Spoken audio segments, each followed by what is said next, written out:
Those amateurs used an off-the-shelf encryption system. It only took a couple of seconds to crack that sucker wide open.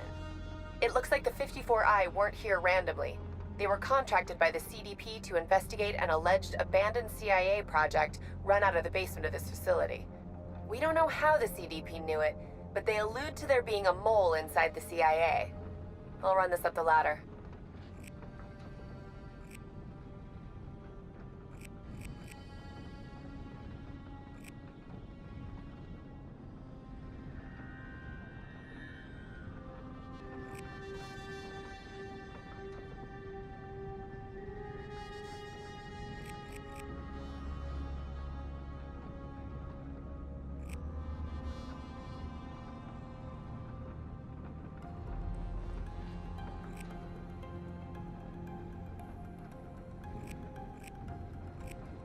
That thing is pretty shot. I was able to extract some of the sales recording if you want to hear it. My scans show that that thing is still live. You're not going to keep that near your bunk, are you? Yes, of course you are. The Immortals take this ancestor thing pretty seriously. I'd keep that hidden till we're a long way off their turf. That robotic hand isn't that different from your cybernetic replacement. They even share a number of internal subsystems. Even the control signals used to drive it are the same, issued directly from the robot's central processor, or by your DNI implant in response to your neural impulses. Scans show that that collar has a faulty electronic fuse. Regardless of whether the detonate command was local or remote, that thing's a squib.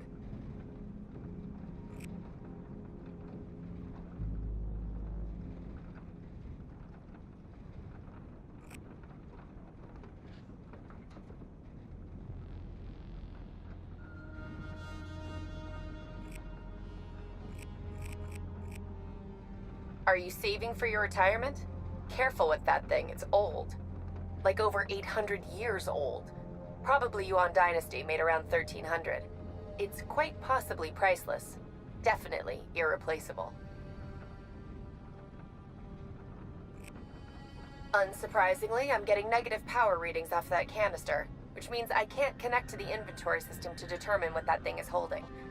Those things are manufactured to survive substantial impacts and are coated in the same self-repairing smart materials that make up your body armor. Lucky for us, the containment is designed to remain active in the event of power loss. Be careful with that.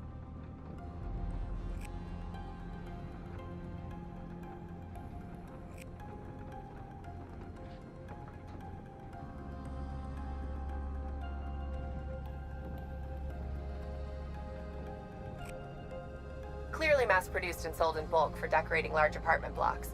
I did a little digging on the apartment that you found it in. It turns out that the original buyers of those apartments had an online community before the megastructures were turned into refugee camps.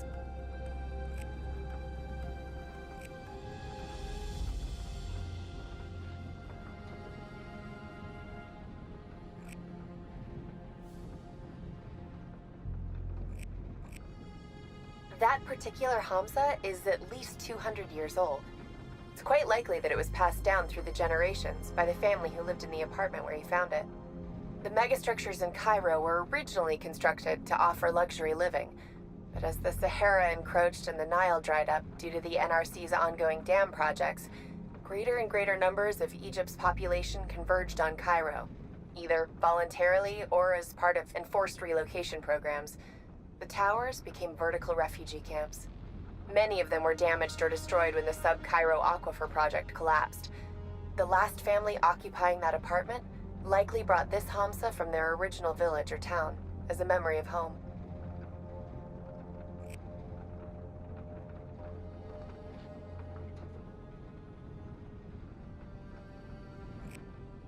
That's one ugly augmentation. Looks like it was externally powered, while the wiring we saw in the lab would suggest that it lacked any of the high-bandwidth near-field communication systems that you guys use to interface with external systems. The surgery to install it must have been pretty invasive. The recovery time would have been significant, and it wouldn't function outside the laboratory. It also doesn't have any of the biocompatibility coatings that yours do. They must have either been suppressing the test subjects' immune systems or just not expecting them to survive long enough for rejection to be an issue. Who would have consented to test one of these?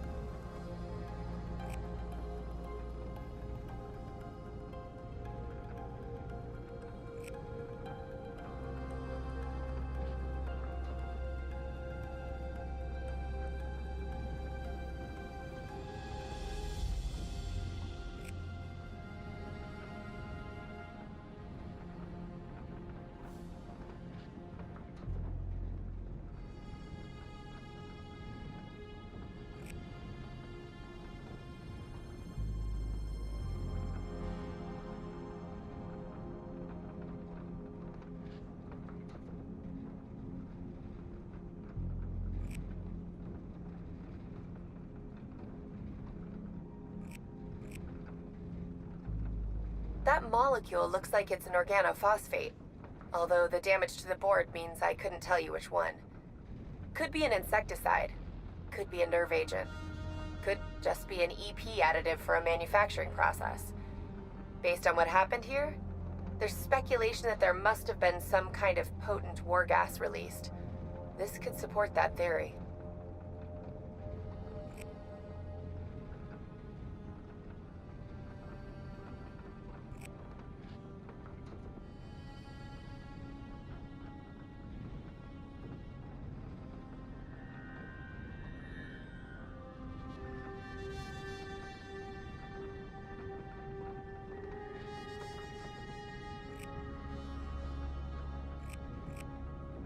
When all this is over, we should try to locate the family of the sword's owner and return it if we can.